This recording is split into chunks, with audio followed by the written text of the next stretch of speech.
Hello, dear friends. Good morning, good afternoon, good evening. It is news time again from this very good channel. Welcome back. How are you all doing? Hope you are good. I pray that God will be with you in your endeavors. Today we have another update for you, and I want you to, after listening to it, you drop your opinion and suggestions you have so that Biafra will be free. And that's just it. Okay, let's go there. They just want to show that they can Islamize this country. They think about Taliban, they think about the Mujahideens, and they want to replicate it in this country. And they don't care what happened. They simply don't care. As long as at the end of the day, there's Sharia and there is whatever thing they have in their head.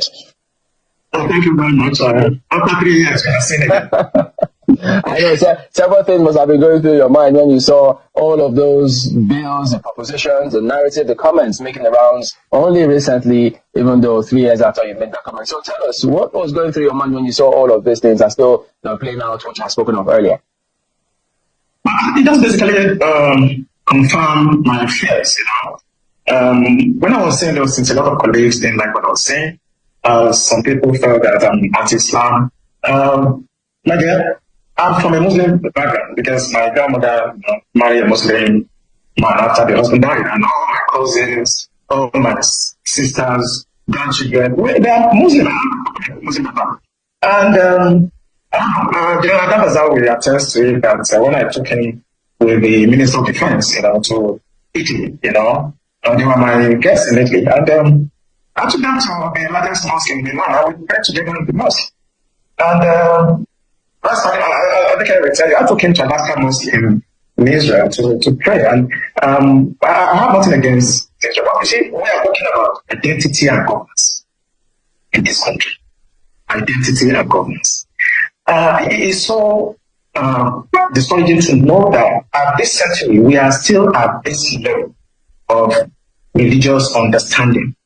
We are still at this level where I would say most of the things that we call religion, either Christianity, Islam, are basically some historical books that were plagiarized by most of the religions. I don't want to be specific, but these are ancient historical books that were plagiarized, and people decided to use them to either enslave you or take over your land and so on.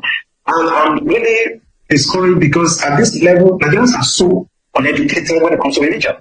That the Arabs, the British, the Romans, they use religion actually to capture your state, to enslave you. If you look at most of the religions, I don't want to be specific, they all practice slavery and also. So for us to be at this point where we're supposed to be talking about the hunger that is pervasive in Nigeria today, the inflation rate, the poverty, we are basically sitting in the hollow chamber, and what we can discuss is that we want to remove personal from something, and that's what they are going there to do. When people are dying, people are committing suicide, families are collapsing, and they will sit down there and start talking about removing personal so that they can basically Islamize the country finally, because once you remove that personal, technically now Nigeria is Islamized. All right, I want to be able to get the understanding of that, because the places, the sections that were sought, the places that they were looking for amendments to, sections 24, 262, 277, and 288. And what I'm seeing here, Ali Musao, at the time when he suggested these changes in the 1999 Constitution, removing the word personal whenever it is mentioned from the section, allowing Islamic law to stand on its own. Explain to me the correlation between that and Islamizing the country, just so we can understand where you're coming from on this debate. Where I'm coming from is very simple. We may think it's a non-speaker, but it's not. Personally, just talk about issue of marriage, things that are person, maybe inheritance, maybe divorce, But if you look at the antecedents, Sankara started this by introducing something that is taking care of criminal laws. Okay? So now they want to extend it. Instead of them to actually discuss the 1999 Constitution, it is a fraud already. That Constitution is a fraud. Now what you're doing now, you want to start, advancing the interest of those religious groups to actually now confirm that Nigeria is an Islamic state. And let me tell you something that people don't know. This thing was caused by the British.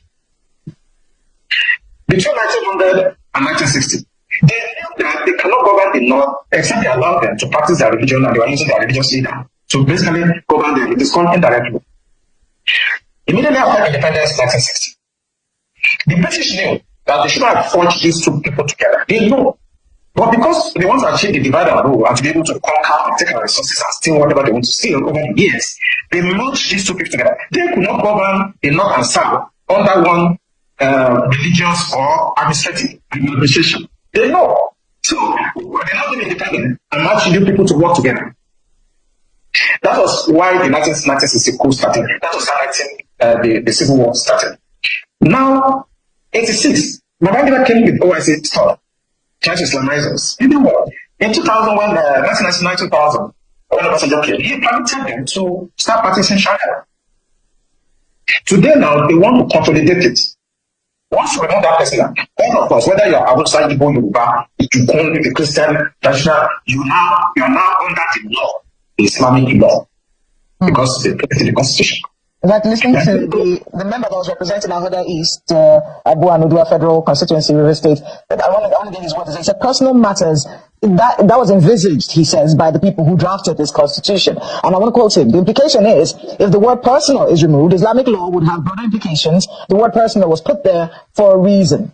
Let's talk a bit about this whole conversation about Islamizing the country with our population and our dynamics. You know, is it possible that someone can sneak this in at some point and force all of us under some sort of regulation that we do not ascribe to?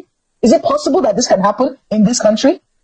It is possible, and don't be deceived. It's going to happen. Do you know Constantinople? Today's Turkey?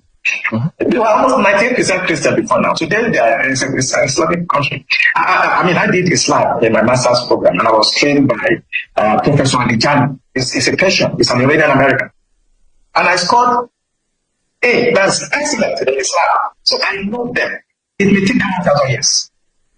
They will Islamize Nigeria. So they will take it slowly, gradually. They don't forget.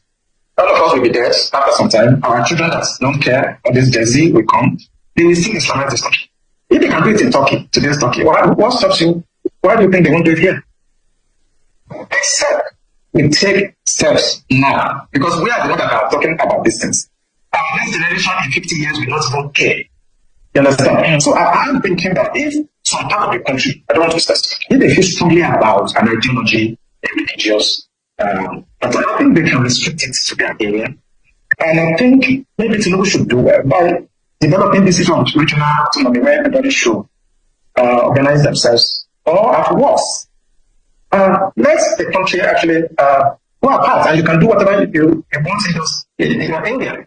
I've come to that conclusion that I don't think we can stay together because of this very strong belief about religion. So it's either we stay together or people should mind their religion and stay where they are and practice what they want. Imposing it on others is wrong.